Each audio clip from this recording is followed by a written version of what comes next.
People, hello, how are we? Hopefully we're all doing well. I'm Tom. The rise and fall of Joe Joyce was incredible. Joe Joyce, the juggernaut, was quite a prospect in the amateurs. A bit of a rising star, was touted to be good, to go on and perform in the pros. And he did, he definitely did.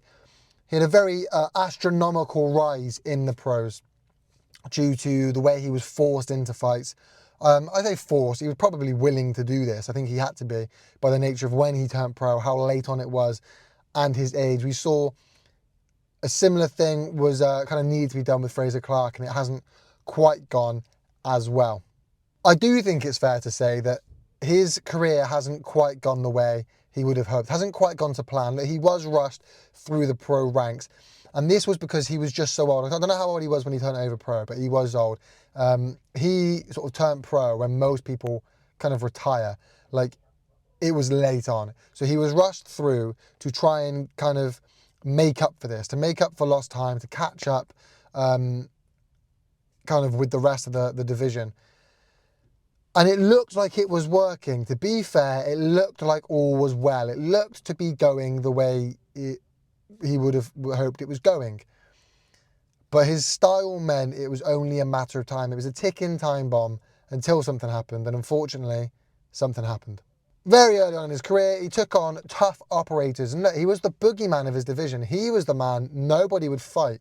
No one was willing to fight him because of the dangers it brought, the little risk reward that was going to have going on. So no one would fight him. He was the boogeyman of the division. And it worked really well. What it meant was he would take on tough operators, the other kind of boogeymen, and he got a very good reputation, a very good name for himself. He was the man that was going to come through and stop AJ. He could beat Wilder, beat Fury. He was that man. And he had that reputation. And what he should have done was perhaps take an easier touch, stop taking such difficult fights. But he didn't. And fair play to him for that. Look, we need more of that in boxing, but for his career's sake, he probably shouldn't have done that. As he navigated the struggles of his career, he has tried to improve as a fighter, to be fair to him, trying to be more technical as a fighter, trying to sort of do what the naysayers said he couldn't.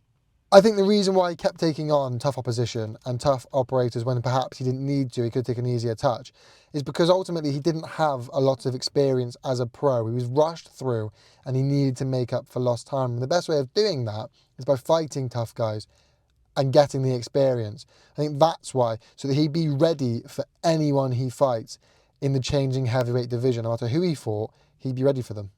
And look, even now we see this sort of dedication, the dedication he's given to the sport, the dedication he's kind of given to his career. Even now we're seeing, coming off the back of a loss to Chisora, still willing to step back in there and fight anyone. He doesn't want his career to be done. He thinks he can go on and do it. One huge fight for his career came against Daniel Dubois. This was supposed to be Daniel Dubois' big announcement fight, where he's announced himself on the big stage saying he's ready. A fight which Dubois was supposed to win, but he didn't. Joe Joyce went in, bullied him. I mean, Dubois was probably ahead on the scorecards, right? All he had to do was get through it, but he didn't. He took a knee. Joyce beat him. And suddenly, this prospect of Frank Warren, Daniel Dubois, had taken his first loss. Didn't quite go to plan. This was something that really shone a sort of light on Joyce, thinking, hang on a second, maybe he's better than we think. This showed Joyce had heart, determination, but most of all, showed he had power, serious power. Whilst the journey wasn't always easy, Joyce showed his ability to just walk into hell, walk into the fire, walk into trouble, and then walk back out through the other side. He showed the ability to do that, this sort of unstoppableness. The reason why it's called the juggernaut is because he can just walk through, swallow everything you throw at him, and come through it. And that ability is something that has got him through his career. But ultimately, this would prove to be his undoing. As what ended up happening was his style of taking too many hits, having this granite chin that you dine out on, ended up coming back to bite him, as it always does. And the issue is, when your chin goes, it doesn't come back. He got cracked with a really good shot. And when I say that, what I mean is when you're known for being this juggernaut that swallows and takes hits, well, that's all you do. You take hit after hit after hit, and you're renowned as this punch taker. When that cracks, not when somebody who just, do you know what I mean, a normal fighter, no. When your chin like that cracks and it's gone, it's gone. And we saw that. He went in there against Zhilei Zhang, who is a tricky southpaw, knocked him out, went in there, took the rematch, and that was it. Somebody who dined out on always being able to beat people, ended up getting clipped, got caught, got knocked out, and that was it. It was gone, didn't come back. He went in there again for the rematch, got clipped again, got caught again, got knocked out again, and that was it. Then he fought Derek Chisora, a fight I said he'd lose because Derek Chisora went in there, knocked him down, no one saw that coming, beat him. No one saw that coming. And this is the issue. Do I think it's the end for him? No, I think he can go in there and I think he could claw back a few victories, but I think he should just call it quits. I think this astronomical fall from first last, and that was it. The only thing he really had going for him was power and his chin. You take away his right hand, or you can deal with his right hand, and now that his chin's cracked, he's done.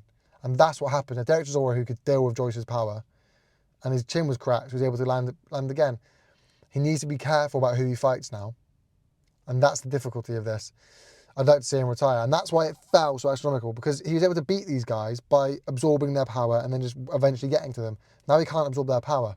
That's why it was such an astronomical for people. But let me know your thoughts in the comment section down below. Do you think Joe Joyce should retire, or do you think he should keep fighting? I'm interested to see it. Let me know what you think in the comment section down below. People, make sure you like, comment, subscribe. You know how YouTube works. Peace.